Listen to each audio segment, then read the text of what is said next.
Morning, ladies and gentlemen. We're going to get started. The Senate Committee on Executive Appointments will come to order. Today we will hear 17 appointment messages. We have 16 salaried appointees who will appear before the committee today, and we have one non-salaried appointee. Madam Clerk, would you call the roll? Senator Plummer, Senator Cunningham, Senator Aquino, Senator Hunter, Madam Chair Murphy.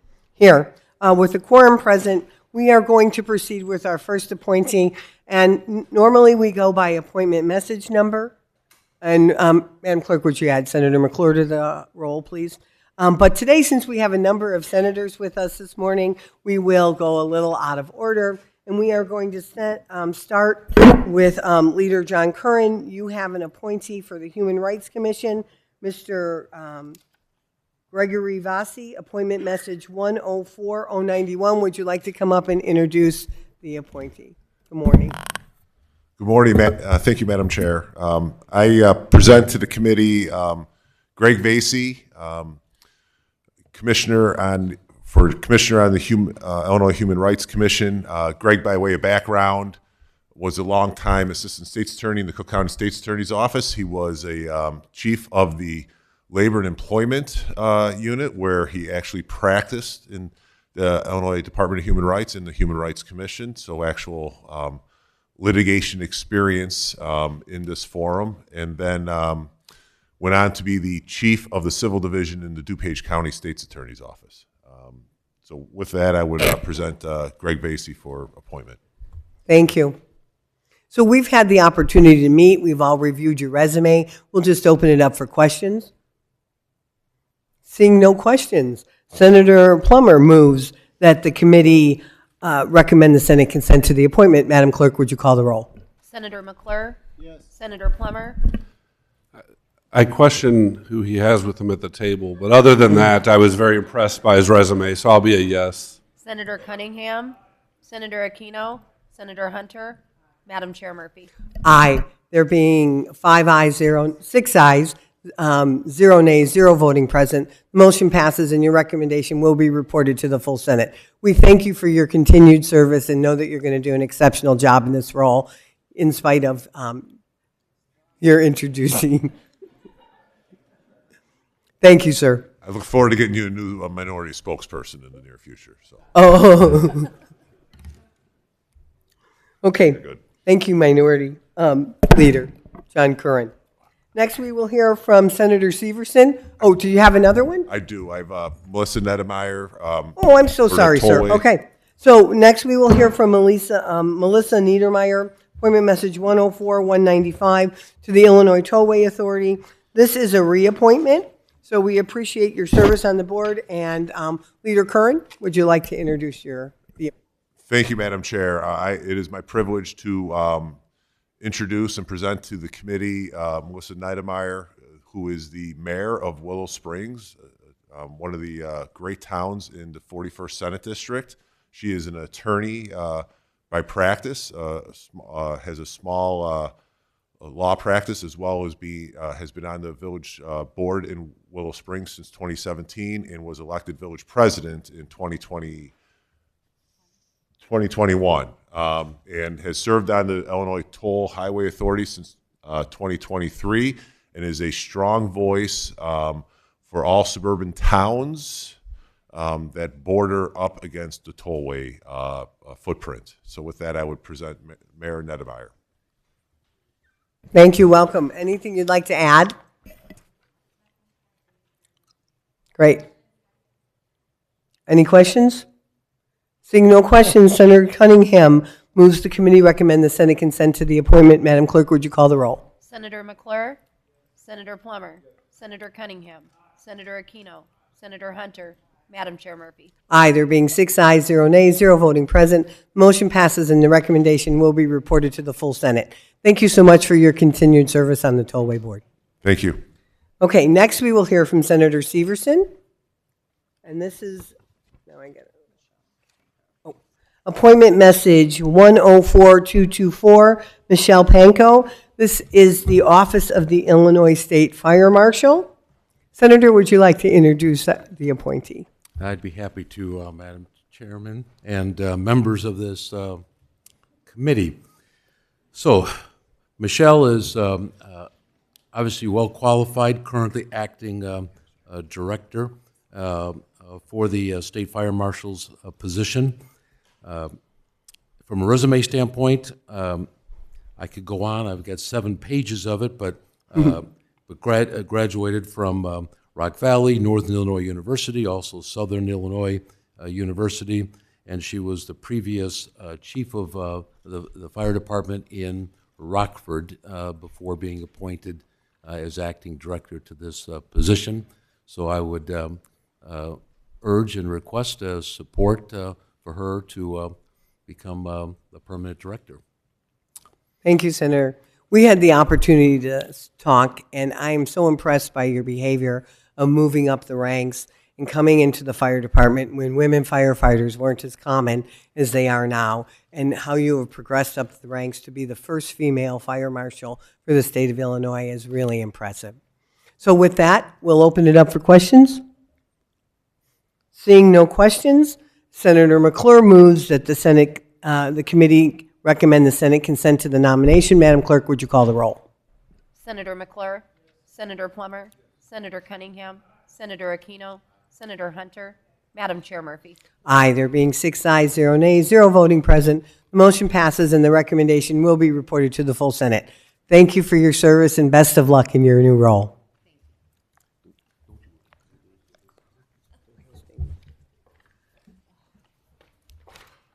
And next, as Senator Hastings approaches the bench, we will hear this is appointment message. I'm a little. Scott Paddock. This is Scott Paddock, appointment message 104-196. Mr. Paddock is on the Illinois Tollway Authority, and this too is a reappointment. Senator, would you like to introduce the appointee? Thank you, Madam Chair and Leader Plummer. Thank you for the opportunity to present Scott Paddock for confirmation to the Illinois Tollway. For those of you who don't know Scott is the former CEO of the Joliet Motor Speedway. He's not only guided successful operations, but he also shepherds meaningful community engagement and fostered significant economic growth for Joliet. I want to say thanks to Scott for doing that in his role at that tenure, but now he serves as a leader in our community at Silver Cross Hospital. And I want to make note that during the COVID-19 pandemic, while many institutions struggled, Scott and his leadership in the hospital stepped up with compassion and resolve. Whether it meant taking economic loss at times, he and his team remained steadfast in providing high-quality care in our community. But most of you don't know, Scott is a former basketball player, played at Notre Dame and on Team USA. And I've always appreciated leaders who know how to perform under pressure. Scott made more than he missed, Madam Chair. I just want to let you know that. And he's done that exactly throughout his entire career. And unlike me in the basketball court, there are no tall feats that Scott can't accomplish.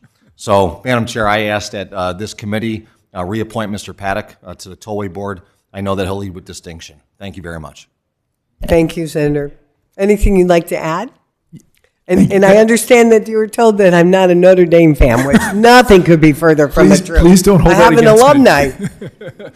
Thank you, Madam Chair. I just want to note what an honor it has been to serve as a member of the Tollway Board.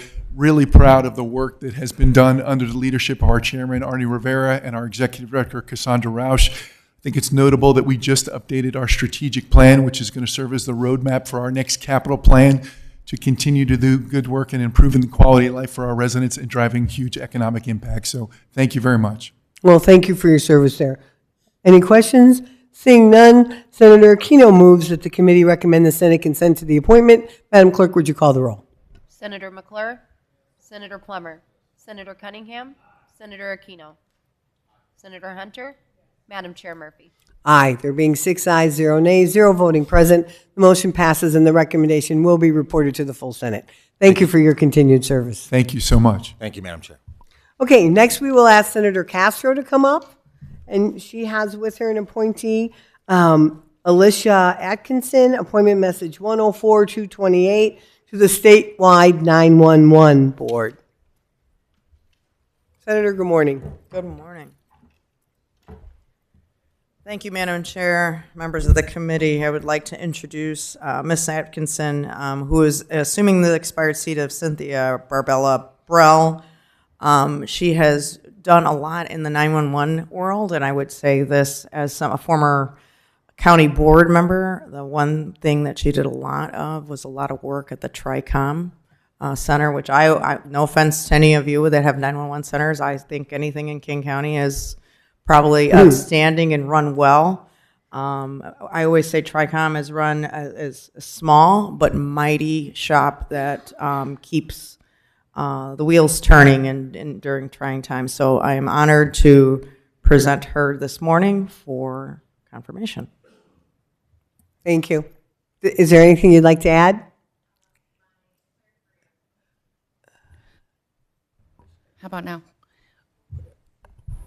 My entire career has been focused on emergency communications and public service, and I would be honored to bring that service to this role. So thank you. Thank you. Are there any questions? Seeing none, Senator Hunter moves the committee recommend the Senate consent to the nomination to the appointment. Madam Clerk, would you call the roll? Senator McClure, Senator Plummer, Senator Cunningham, Senator Aquino, Senator Hunter, Madam Chair Murphy. Aye, there being 6 ayes, 0 nays, 0 voting present. Motion passes and the recommendation will be reported to the full Senate. Thank you for your service. Thank you. Okay, next we see Senator Sally Turner. And I gotta go back to-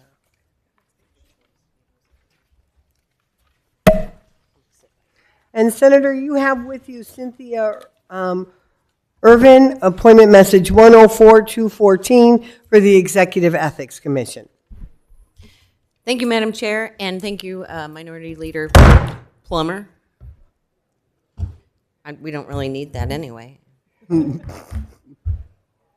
I am honored and privileged to be here today to recommend the reappointment of Cynthia Irvin, who's sitting here at my right. Cynthia is a wonderful individual. She still lives on her family farm in the 44th District. She is a resident of the Illiopolis area, which is here in Sangamon County. Cynthia is presently serving as the chair of the Illinois Ethics Commission, and she is the general counsel for North America for ADM. Cynthia has a long history in our state government, and she had served as general counsel of the Illinois Department of Agriculture, attorney to the chairman for the Illinois Pollution Control Board, and assistant attorney general. And she also was clerk to the late Chief Justice Ben Miller. I'd like to recommend Cynthia today, and I appreciate your consideration. Thank you, Senator. Anything you'd like to add? Very distinguished career. It's been a pleasure to serve, and I would appreciate continuing to serve. Thank you. Seeing no questions, Senator Plummer moves the committee recommend the Senate consent to the appointment. Madam Clerk, would you call the roll? Senator McClure, Senator Plummer, Senator Cunningham, Senator Aquino, Senator Hunter, Madam Chair Murphy. Aye, there being 6 ayes, 0 nays, 0 voting present. The motion passes and the recommendation will be reported to the full Senate. Thank you for your continued service. Thank you, Leader. Thank you, committee. Okay. Okay, now we're going back into our regular order, and we are going to start with Deborah Steiner, appointment message 104-165. This is to the Executive Ethics Commission. And Senator Harmon extends his best wishes and knows of the vast quality of the work you've done. He's just not always able to come to appointment hearings.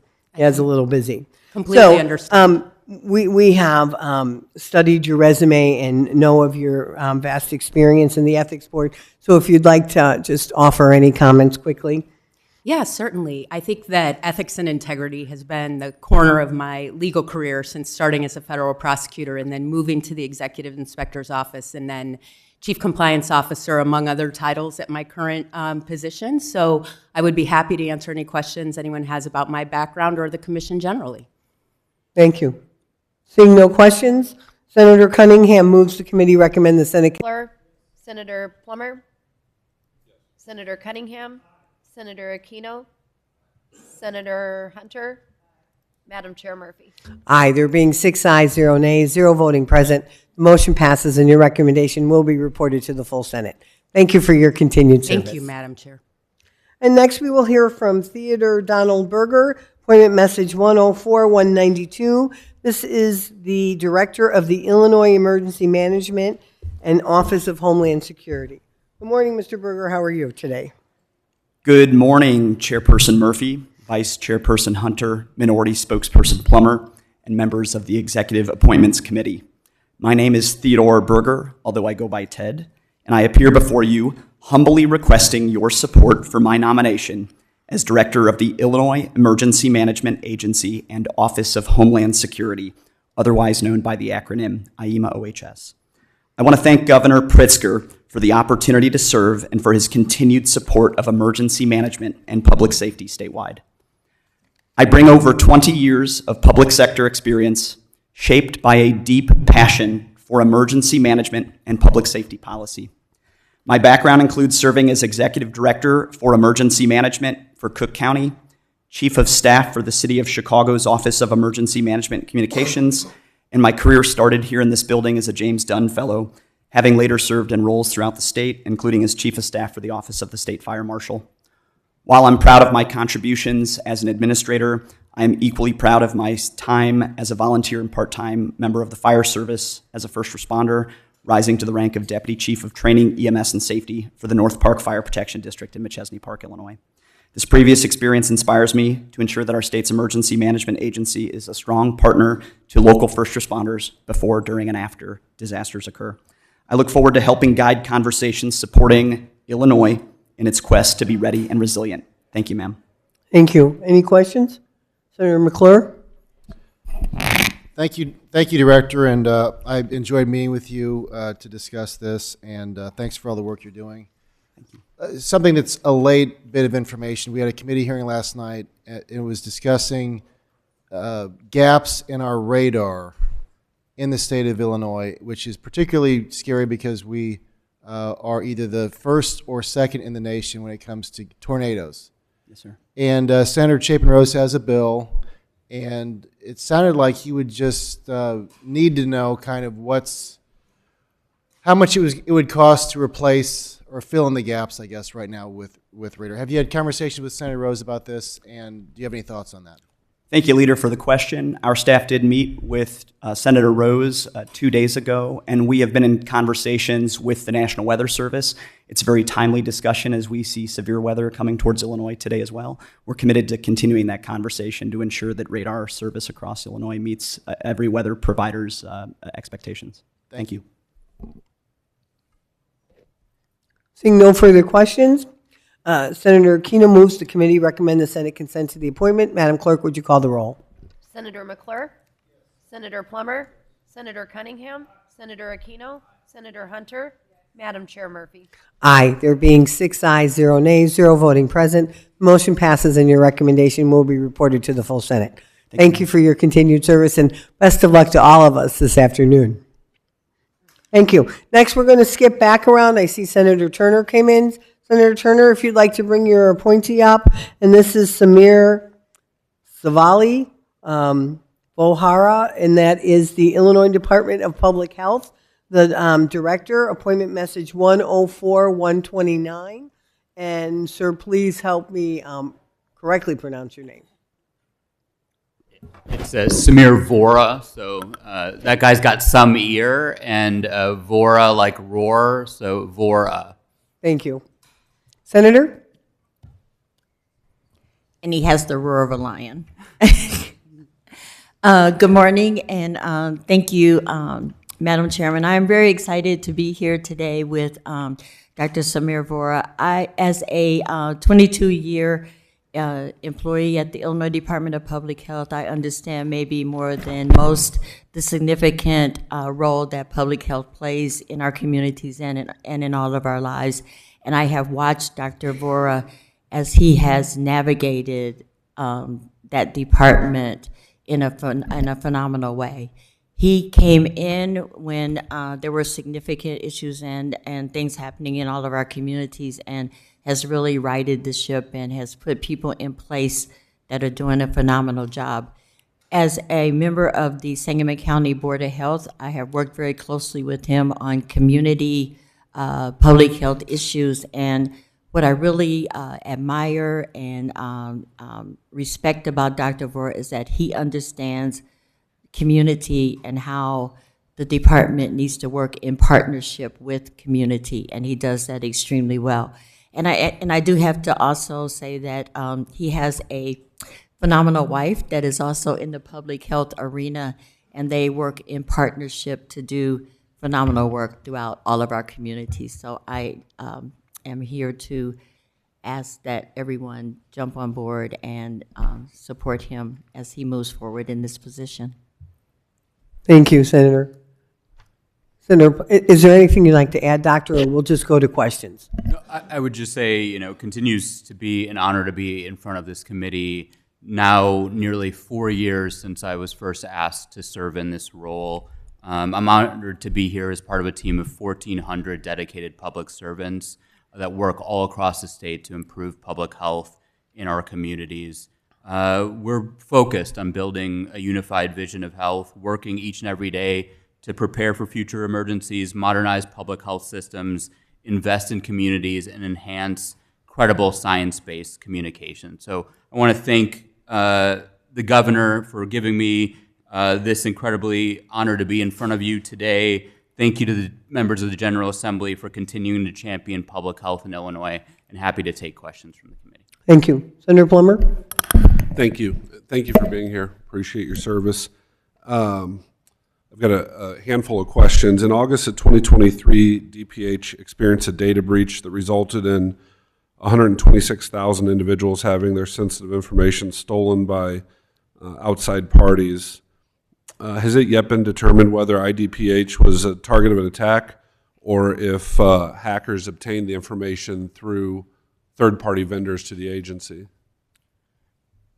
I think that work and that analysis was done in partnership with DoIT to sort of understand where there might be critical security flaws. I think we have been working closely with DoIT to modernize our policies around cybersecurity. In 2026, we completed and finalized our cybersecurity policy with a focus on credibility, privacy, and security concerns. Much of this is in partnership with the Department on Information Technology to ensure that we're creating the right educational procedures to ensure that those kinds of threats and risks are mitigated as best as possible. And we're working on continued training to ensure that the data that we have at the Illinois Department of Public Health continues to be secure. Continuing to work to understand those threats and address them. Okay, and I appreciate that, and I know you guys have an enhanced relationship with DoIT now, and that's great. I think that organization's doing a nice job. The original question was just, do you know if the release of the sensitive information of the 126,000+ people, was that due to a breach within agency network, or was that through the back door, through outside vendors that the agency might have contracts with or whatever? I think,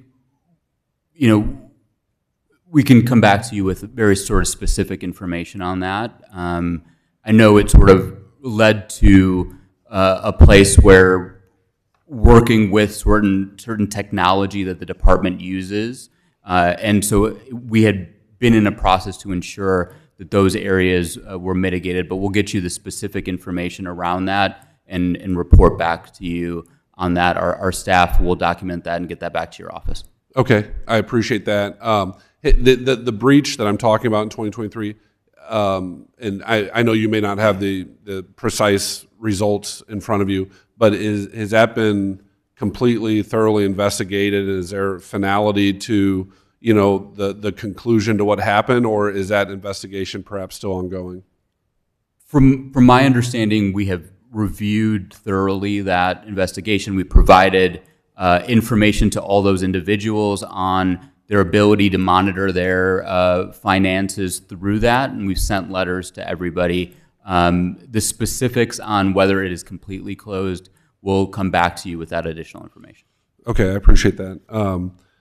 In the department's most recent audit, kind of switching gears here, there are 39 findings. which is up from the previous audit, which had 31 findings. Things like DPH failing to comply with provisions of the Nursing Home Care Act, failing to establish a mentor program. It always concerns me when I see audit findings increasing. What is the department doing to remedy the specific findings from the report? And why do you think that there's an increase in audit findings? Absolutely, and I think we, including me personally, have taken those 39 audit findings very seriously. We have worked systematically to review each of those audit findings. We had our hearing before the Audit Commission last fall, where we informed the Audit Commission that, and through our systematic analysis, that of those 39 audit findings, 36 have either been now fully corrected or partially corrected. We're working closely with leaders in the Audit Commission, meeting routinely to provide them with updates. And throughout the year 2025, we worked on a systematic review of our policies and procedures, putting into effect 46 policies that addressed many of these audit findings. We're also in the midst of a large reorganization of the department that takes our 16 separate islands into 5 verticals, centralizing our fiscal, our grant, our procurement to ensure that we're having the appropriate internal controls. It's something that, as I said, continuing to meet with the Audit Commission, with the Auditor General, to ensure that by the time we get to our next audit and subsequent audits, that those numbers go down, and that we're also building the kind of sustainable systems within the agency that allow us to have the types of internal controls so that we are being the appropriate stewards of our finances and grants that protect our residents and allow us to do the important work to protect their health and protect the public's health. So I heard that 36 of the 39 audit findings have been successfully addressed, and I appreciate that. Do you know, I'm not trying to catch you here with a random question, but the previous audit had 31 findings. Do you know how many of those 31 findings were repeat findings and were part of the 39?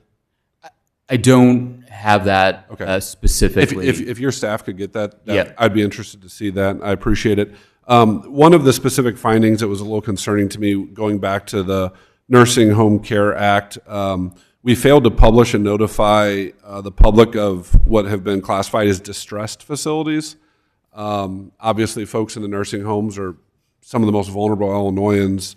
How many distressed facilities are there in Illinois?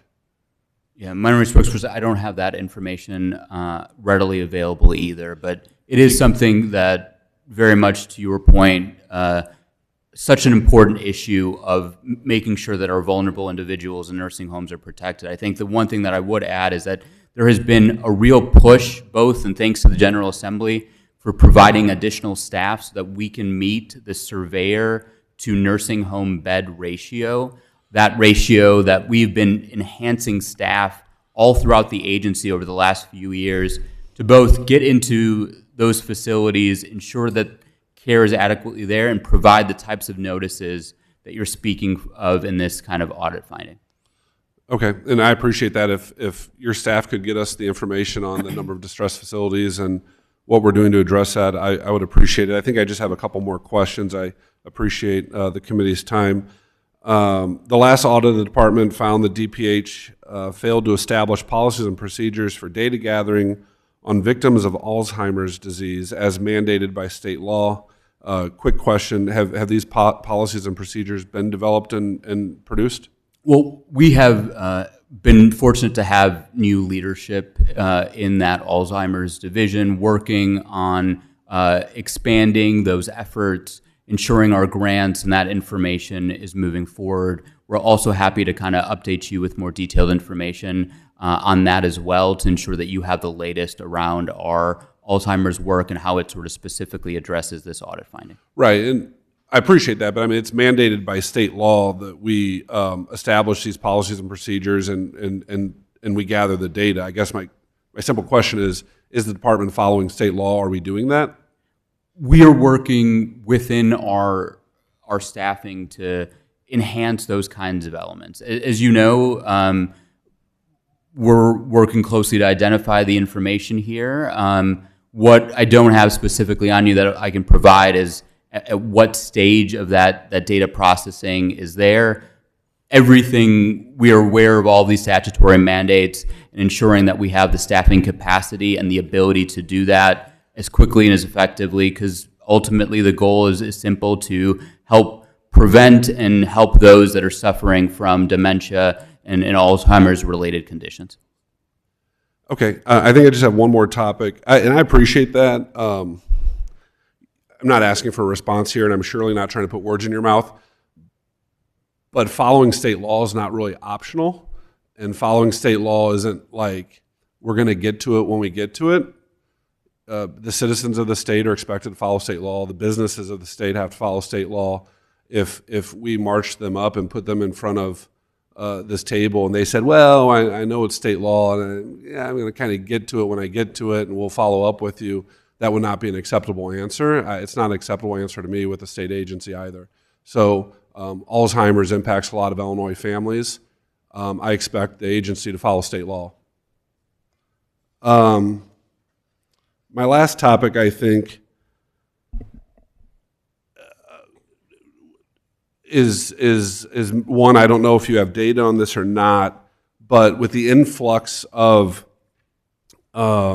migrants and folks in Illinois, there's been a lot of media attention to public health issues that has created. In fact, the gentleman that's being held right now, it's been reported, the gentleman that's being held right now that murdered 18-year-old Sheridan Gorman might have tuberculosis.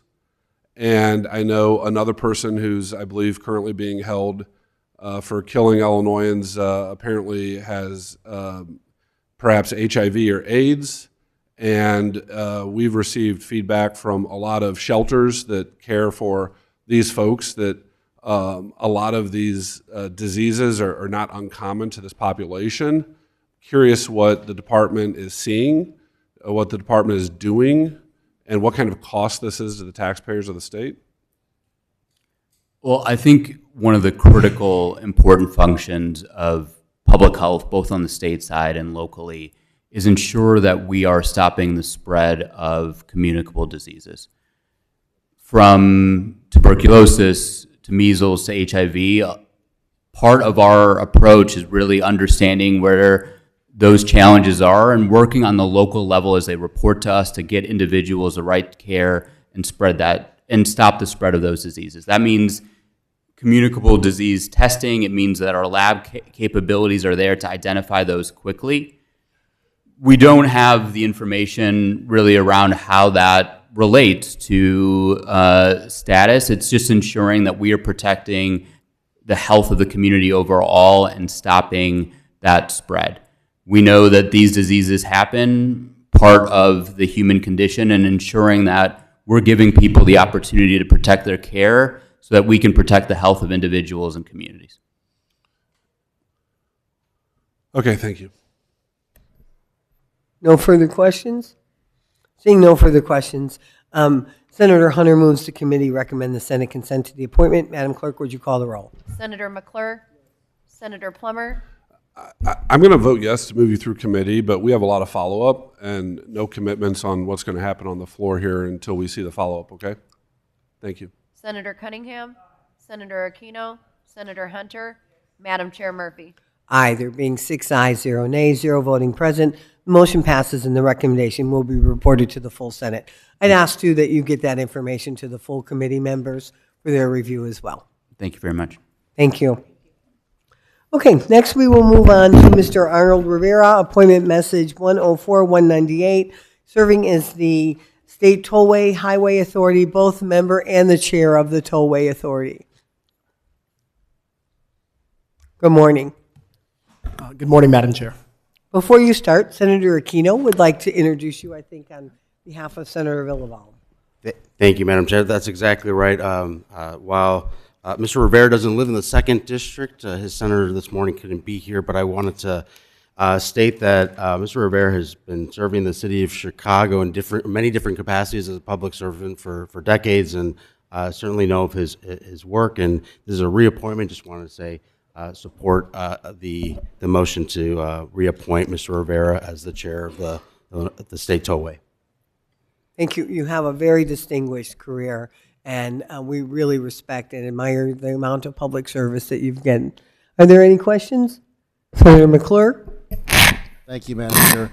Just a quick question for you. One of the complaints I get, and I filed a bill a few years in a row now, is that people driving through tolls, if they don't have the iPass, they've got no option to, like there used to be options, to throw money in there. And in some cases, it's hard to figure out where you were and what toll you missed, and people get things in the mail for much larger amounts of money than the toll would have cost. Do you have any thoughts on that? Because I feel like it is unfair to people to kind of, you know, you're on the road already, there's a toll coming up, and you've got no way to pay for it, and then all of a sudden you get a bill weeks, months later, years later in some cases, with a much larger amount that you've got to pay. Yes, thank you for that question. One of the things that we're in development as part of our future planning is the restructuring of the fees and the invoices associated with that. To your point, an individual that does not have an iPass or does not have a pay-by license, they're charged a higher fee associated with that toll, as well as a first fee, a second fee, and a third fee. As part of our upcoming restructuring, we will be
had this weird.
these mics on?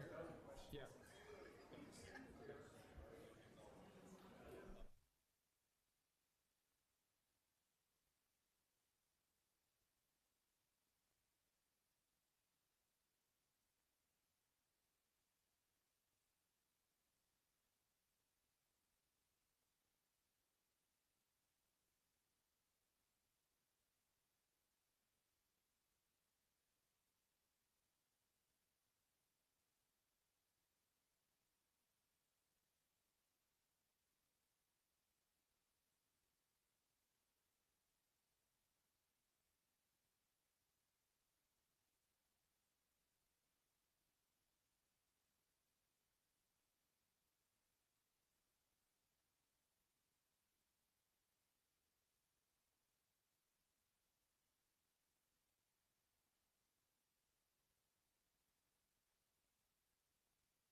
The Senate Energy and Public Utilities Committee will come to order. Before we have the clerk take the roll, I have a letter from Senate President appointing Senator Villanueva to temporarily replace Senator Napoleon Harris as a member of the committee. The appointment will expire upon adjournment. Clerk, please call the roll. Senator Rezin, Senator Erica Harris, Senator Fowler, Senator Anderson, Senator Bryant, Senator Villanueva, Senator Peters, Senator Kaler, Senator Joyce, Senator Cunningham, Senator Cervantes, Senator Castro, Senator Belt, Senator Hunter, Chair Sodelman. Here. With 13 committee members present, we do have a quorum. The following credentialed media, Blue Room Stream, seeks leave of the committee to take video of the proceedings. Seeing no objection, leave is granted. The following bills will not be heard today. Senate Bills 3332, 4028, and 3974. The following bills will be heard today. Senate Bill 2785 on Senate Committee Amendment Number 1, sponsored by Senator Feigenholtz, and Senate Bill 3660 with Senate Committee Amendment Number 1, sponsored by Senator Belts. The following bill will have a subject matter hearing afterwards. Senate Bill 41 with Senate Committee Amendment Number 1, sponsored by Leader Kaler. Let's begin with Senate Bill 2785, sponsored by Senator Feigenholtz. Senator, would you like to adopt Committee Amendment Number 1 to the Senate bill? Leave is granted for attendance roll call. The amendment is adopted. And before you get started, Senator, let me check the witness slips. We have 11 proponents, including oral testimony by Debbie Carton, and 0 opponents. Okay. Senator, on your bill. Thank you. When the General Assembly passed the Solar Bill of Rights in 2010, the goal, as stated in the legislation, was to protect the public health, safety, and welfare by encouraging the development and use of solar energy systems. This bill extends that Bill of Rights to a large group of homeowners who own townhomes who live under a single roof. It's not a small number of housing units in the state of Illinois. It could be as many as 50 to 75% of all townhome units that have been built. I would like for Debbie Carton, who wants solar panels and can't get them, to testify, if you don't mind. Debbie, can you hear us? I'm hearing two different audios. Two different audios? Mm-hmm. Can you go ahead and proceed with your testimony? Now I can, yes, sir. Okay, go ahead. Please identify yourself again for the record. My name is...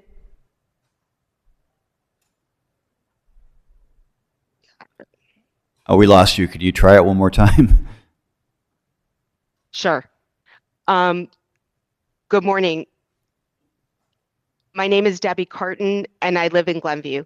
I have lived in my townhouse since 2001. I learned last year that the homeowners association that governs my development can deny me the right to install solar panels on my roof because it falls into a broad exception in the Homeowners Energy Policy Act. Thrilled to learn that the legislature had passed a law that allowed homeowners to install panels on their roof and wanted to install solar panels on my roof, since I had brought an electric car earlier in the year and my electric bills were rising. I called 2 different solar companies and was told that they couldn't install the panels because my homeowners association didn't allow them.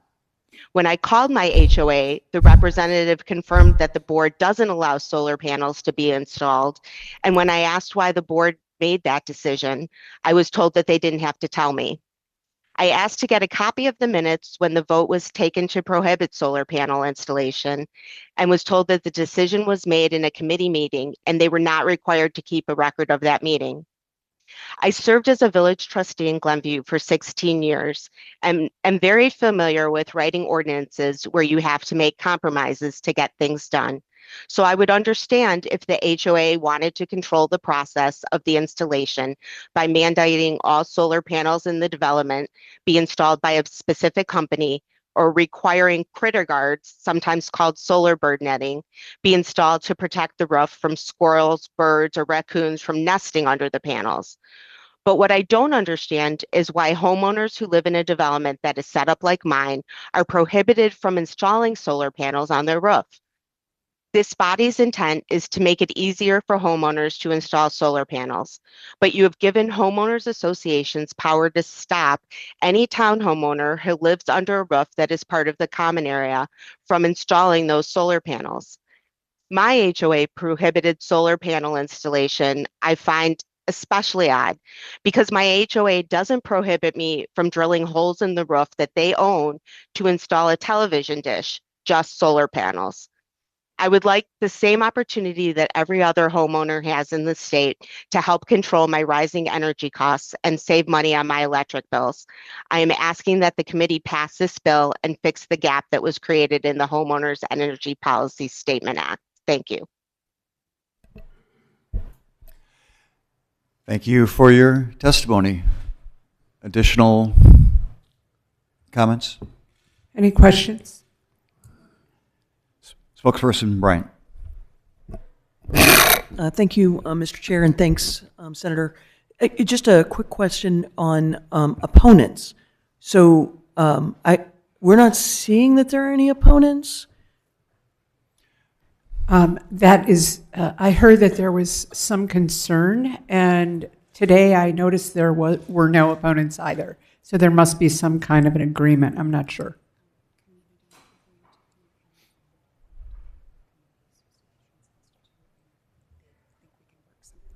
So I was just informed that the community, CAI, I believe it's Jeff Dixon, wants to continue to talk about this as we move this bill out of committee. And this is just an extension for what we already have. Is that right? Is this just an extension of?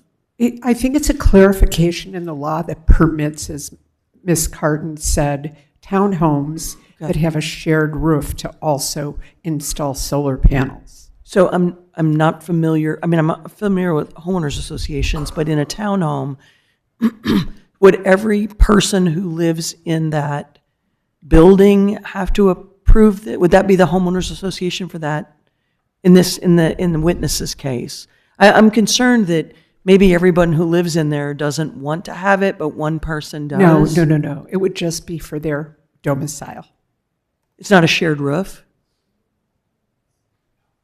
Like it's a shared roof for the townhome, right? Correct. But it's the roof over that unit. Just over that unit. Right. Which is, they already, as you heard Ms. Carton say, have drilled holes in the roof to put up a dish, satellite dish. So it is unclear why it was prohibited in the first place. But there's none of the opponents are here to testify. Is that right? Correct. Okay, thank you. We're going to get to yes on this. I'm confident. I'm confident too. Yeah. I just wanted to know if there were any opponents who wanted to speak. So, okay, thank you. Thank you. Senator, have you heard from the opponents? Maybe they're not officially on the record, but have you had conversations with any of the opponents that have been mentioned so far? Not yet. I would encourage the opponents or those interested to reach out to you and continue those conversations. That'd be great. Any additional discussion?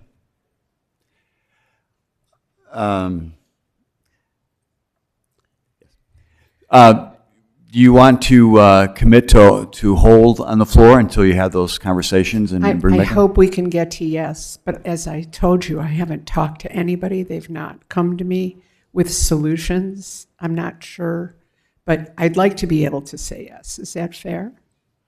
Okay. Leader Kaler, move to pass to adopt committee amendment number 1 to Senate Bill 2785. Do we have leave for attendance roll call?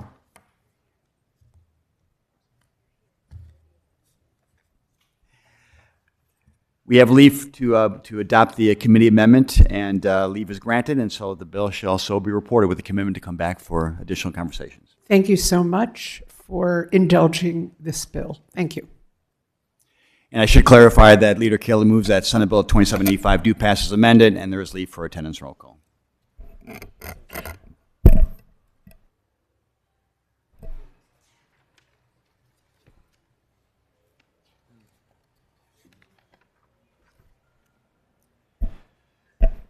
Up next is Senate Bill 3660, sponsored by Senator Belt.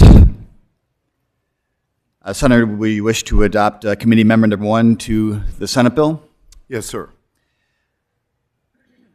Would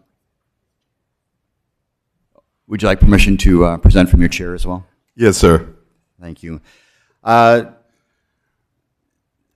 Leader Kaler moves that we adopt Committee Amendment Number 1 to Senate Bill 3660. Leave being granted, the amendment is adopted. Before you get going, Senator, let me check the witness slips. We have 2 proponents, including the Illinois Emergency Management Agency and Office of Homeland Security, and we have 1 opponent. Senator, on your bill. Thank you, Mr. Chairman.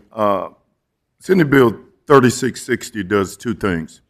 It looks to rename the Radioactive Waste Site Perpetual Care Fund to the Low-Level Radioactive Waste Facility Operations Fund.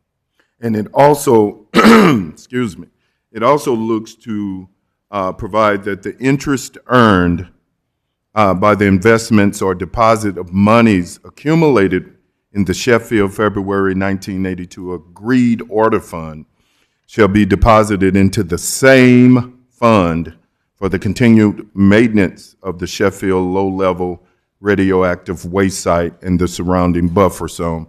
Mr. Chairman, I would also, before I yield the mic, I would also like to give some historical context. The settlement fund, Illinois and the federal government, well, let me do this.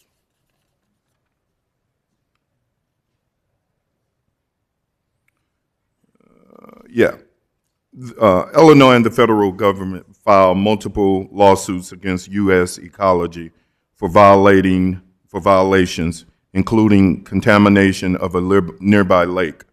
The state and the U.S. Ecology reached a settlement in 1988, and a court issued the Sheffield Agreed Order with the settlement terms. U.S. Ecology agreed to establish a long-term care fund to pay for IEMA, then IDNS, to care for the site, known as the Sheffield February 1982 Agreed Order Fund.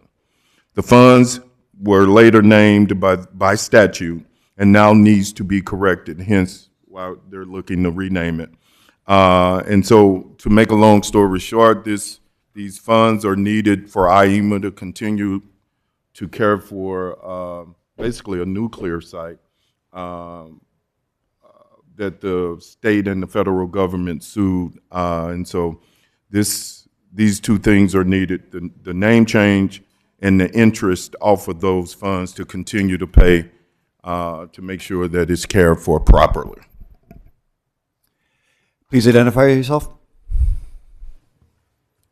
Thank you, Chairperson. My name is Victor Zepeda, Legislative Liaison to Illinois Emergency Management Agency and Office of Homeland Security, and I'm here to answer any questions the committee may have. Thank you, sir. Discussion, Spokesperson Bryant. Thanks. So was the interest going into the fund that was named previously, and this is just to make sure that the interest goes into the fund that's being renamed? That is correct, ma'am, yes. Okay. This fund already exists. As the sponsor said, it was named by an agreed order back in the 80s, and what we're doing now is changing the name of that fund to narrow the scope of authority and the use of it. And if you change the name, you can't have the interest unless we do this? That is correct. Okay. So the comptroller's office can then correct it in their record as well. Gotcha. Okay, thank you. Thank you. Any additional discussion? Leader Keeler moves that Senate Bill 3660 do pass as amended. Is there leave for attendance? Roll call. Leave is granted, and the bill shall so be reported. Thank you. Thank you, Chairperson. Thank you.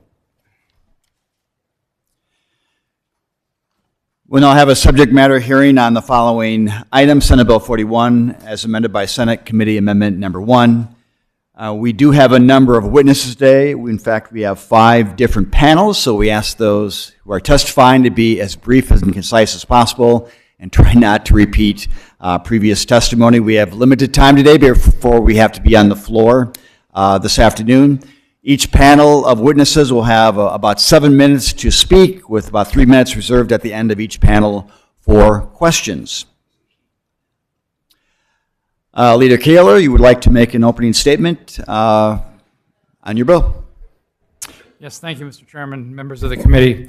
And yes, all the witnesses have been threatened by being brief because we know we have to get on with the day. But this is an exciting bill.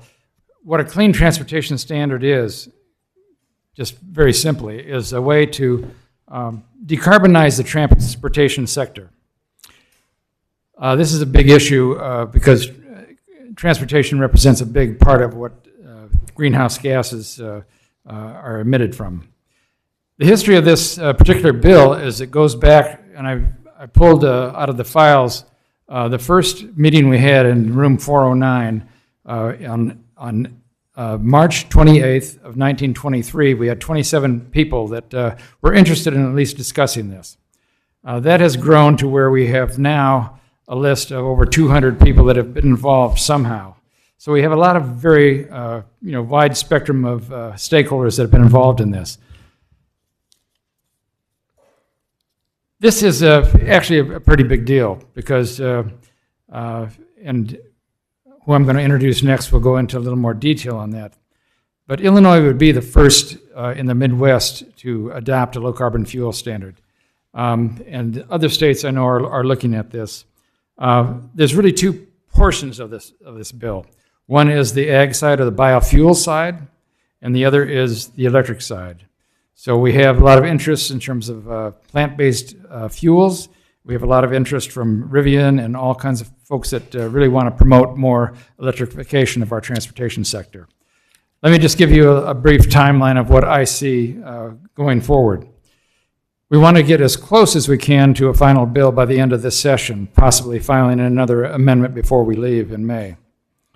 We want to then spend the summer working on remaining issues because there are still some issues out there.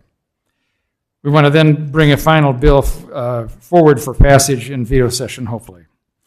We already have Representative Bob Rita will be the House sponsor.